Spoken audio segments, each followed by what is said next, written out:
ఈ రోజు మనం ఒక్క విషయం గుర్తుపెట్టుకోవాల్సిన అవసరం ఉంది.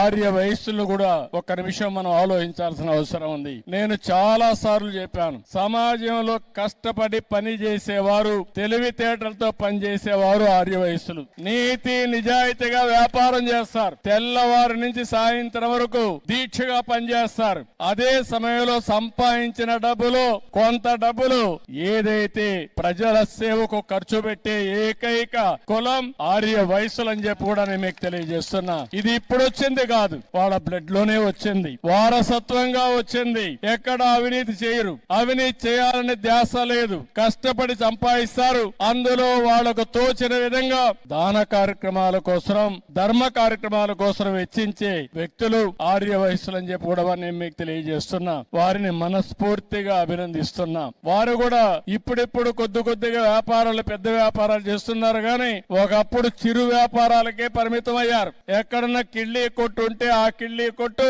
ఆర్య వసూలు తప్ప వేరే వాళ్ళది కాదు. అన్ని కొట్టులు వేరే ఉండేటివి. ఇప్పుడిప్పుడు కొద్దిగా ఆ కిరాణా కొట్లు కూడా వేరే వాళ్ళు పెట్టేసే పరిస్థితికి వచ్చారు. కాబట్టి ఇవన్నీ కూడా మల్టీ ఛానల్స్ వస్తున్నాయి, మార్ట్లు చేస్తున్నాయి, షాపింగ్ మాల్స్ వస్తున్నాయి, అనేక ఇది వచ్చాయి. కానీ ఎన్నో సార్లు చెప్పాను, అందుకే ఆర్య వయసుల కోసం ఒక కార్పొరేషన్ పెట్టి మీ తెలివితేటలు ఉపయోగించి మిమ్మల్ని కూడా వ్యాపారస్తులుగా తయారు చేయాలని తెలుగుదేశం పార్టీ ముందుకు వచ్చామని చెప్పి కూడా నేను మీకు తెలియజేస్తున్నా. భవిష్యత్తులో ఇంకా ఎక్కువ చేస్తాం. కన్యకా పరమేశ్వరి తల్లి మనకు అండగా ఉంటుంది. ఆ ఆశీస్సులు ఉంటాయి. తప్పకుండా మీ అందరికీ న్యాయం జరుగుతుంది.